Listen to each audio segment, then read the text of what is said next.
जो होता है वो अच्छे के लिए होता है। ऊपर वाले के फैसले पर कभी नाराज नहीं होना चाहिए, क्योंकि ऊपर वाला वह नहीं करता जो आपको अच्छा लगता है।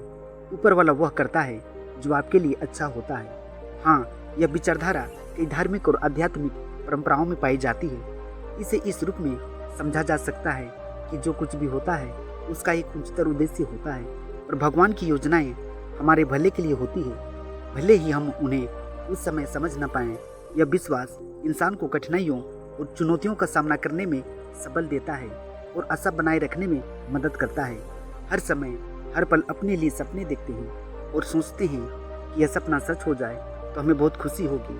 कभी नौकरी का, कभी शादी विवाह का, कभी स्वास्थ्य का, कभी परिवार के रिश्ते का, तो कभी मकान का। बहुत सारी बातें हमारे मन में चलता है और हमेशा हम सोचते हैं कि यह काम हो जाता तो हमें बहुत खुशी होती। हम सारी चीज़ अपनी इच्छा से सोचते हैं कि हमारी इच्छा पूरी हो जाए और हमारा काम हो जाए तो हम बहुत खुश हो जाएंगे। लेकिन जब भी हम कोई काम सोचते हैं या फिर करने की कोशिश करते हैं या कोई सपना सोचते हैं, कोई मकान लेने की बात सोचते हैं, कुछ भी चीज़ अपनी मर्जी से सोचते हैं कि ये मेरा काम हो जाए, और वह काम कभी कभी होता है और कभी कभी नहीं भी होता है। जब वह काम नहीं होता तो हमें दुख होता है और पछतावा होता है, और तब हम भगवान को पूजने लगते हैं।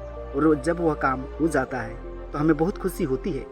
हम जो चीज़ सोचते हैं, जो चीज़ मांगते हैं, जो चीज़ की इच्छा रखते हैं, हो सकता है वह हमारी इच्छा हमारे लिए सही ना हो सकता है वह नौकरी, वह मकान, वह विवाह, वह रिश्ता हमारे लिए अच्छा ना हो, इसलिए वह इच्छा हमारी पूरी नहीं होती। क्योंकि ईश्वर को पता है कि कौन सा चीज़ हमारे लिए अच्छा है और कौन सी चीज़ हमारे लिए अच्छा नहीं है, और वह करता है जो हमारे लिए अच्छा होता है। ईश्वर जो भी देता हमें वह सोच समझ कर ही देता है। भगवान सबकी भलाई चाहते हैं।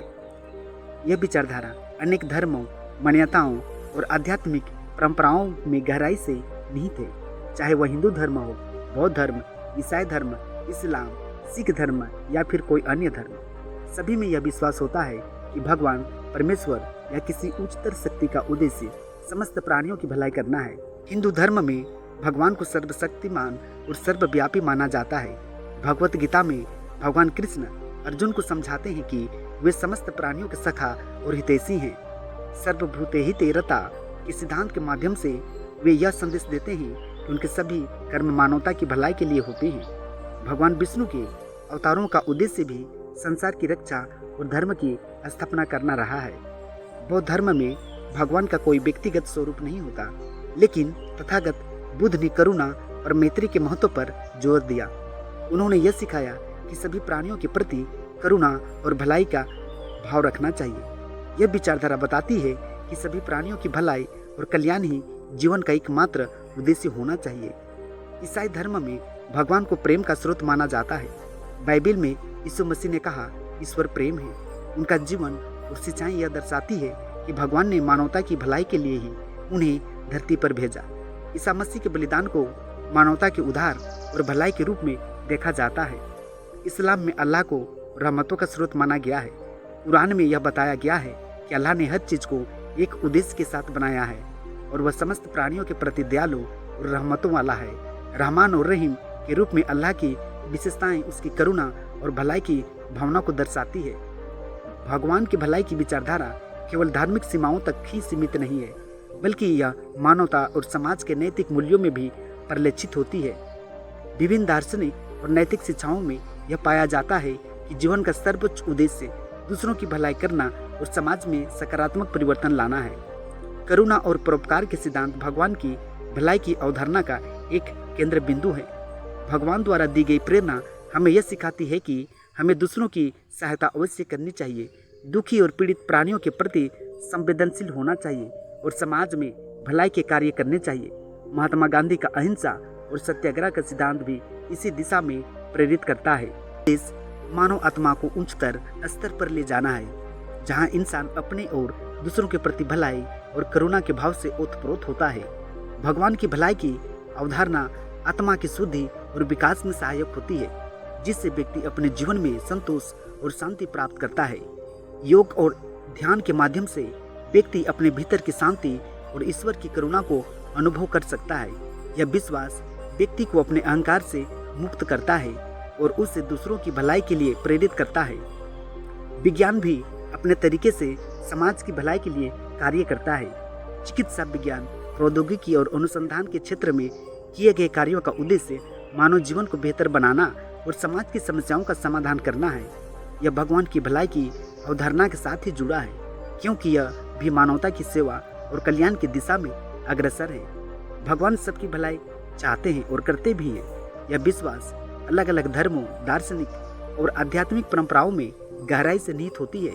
यह विचारधारा हमें प्रेरित करती है कि हम अपने जीवन में करुणा, परोपकार और सकारात्मकता का संचार करें, चाहे हम किसी भी धर्म या मत के अनुयायी हों। यह महत्वपूर्ण है कि हम दूसरों की भलाई के लिए कार्य करें और समाज में शांति और सद्भावना का प्रचार करें। इसी में निहित है भगवान की सच्ची शक्ति, भक्ति और हमारे जीवन का सर्वोच्च उद्देश्य। जी हाँ मित्रों, आप लोगों को बुद्धा बेटालॉजिंग यूट्यूब चैनल में दिल से स्वागत करती है। अगर कहानी वीडियो पसंद लगे तो चैनल को सब्सक्राइब कीजिएगा। जी हाँ, आज का कहानी का शीर्षक है जो भी होता है अच्छाई के लिए होता है। आइए इसे के कहानी के माध्यम से समझने का प्रयास करते हैं। एक बार भगवान से उनका सेवक कहता है, भगवान, आप एक जगह खड़े खड़े थक गए होंगे। एक दिन के लिए मैं आपकी जगह मूर्ति बनकर खड़ा हो जाता हूँ। आप मेरा रूप धारण कर घुमाओ। भगवान मान जाते हैं, लेकिन शर्त रखते हैं, जो भी लोग प्रार्थना करने आए तुम बस उनकी प्रार्थना को सुन लेना, कुछ भूलना नहीं। मैं उन सभी के लिए योजना बनाकर रखी है। सेवक मान जाता है। सबसे पहले मंदिर में एक व्यापारी आता है और कहता है, भगवान, मैंने एक नया कारखाना खोल रखा है, उसे खूब सफल करना। वह माथा टेकता है तो उसका बटुआ नीचे गिर जाता है। वह बिना बटुआ लिए ही चला जाता है। सेवक बेचैन हो जाता है। वह सोचता है कि रोकर उसे बताएं कि उसका पर्स नीचे गिर गया है, लेकिन शर्त की वजह से वह नहीं कह पाता। इसके बाद एक गरीब आदमी आता है और भगवान को कहता है कि घर में खाने को कुछ भी नहीं है, हमारी सहायता करो। तभी उसकी नज़र बटुए पर पड़ती है। वह भगवान का शुक्रिया अदा करता है और वह बटुआ लेकर चला जाता है। अब तीसरा इंसान आता है। वह नाविक होता है। वह भगवान से कहता है कि मैं 16 दिनों के लिए जहाज लेकर समुद्र की यात्रा पर जा रहा हूँ। यात्रा में कोई अड़चन ना आए, कि भगवान मेरी सहायता करना। तभी पीछे से व्यापारी पुलिस के साथ आता है और कहता है कि मेरे बाद ये नाविक आया है और इसी ने मेरा बटुआ चुराया है। पुलिस नाविक को ले जा रही होती है। तभी सेवक बोल पड़ता है कि बटुआ गरीब आदमी ने चुराया है। सेवक के कहने पर उस गरीब आदमी को पकड़कर जेल में बंद कर दिया गया। रात को भगवान आते हैं तो सेवक खुशी खुशी पूरा किस्सा बताता है।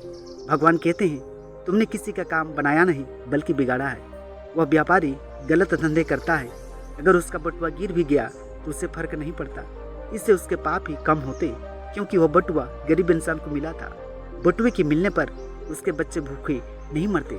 रही बात नाविक की, तो वह जिस यात्रा पर जा रहा था वहाँ तूफान आने वाला था। अगर वह जेल में रहता तो उसकी जान बच जाती, उसकी पत्नी विधवा होने से बच जाती, पर तुमने सब तो गड़बड़ कर दी। जी हाँ मित्रों, इस कहानी से हम लोगों को ये शिक्षा मिलती है कि जब कोई भी समस्या आती है, जब हमें लगता है कि मेरे साथ ही ऐसा क्यों हुआ, लेकिन इसके पीछे भगवान की योजना होती है। इस कहानी को याद करना और सोचना कि जो भी होता है अच्छाई के लिए होता है। जी हाँ मित्रों, आज का कहानी वीडियो आप लोगों को कैसी लगी, मुझे उम्मीद है जरूर पसंद आया होगा। जी हाँ, आज का कहानी वीडियो में इतना ही। आप लोगों को बहुत बहुत धन्यवाद।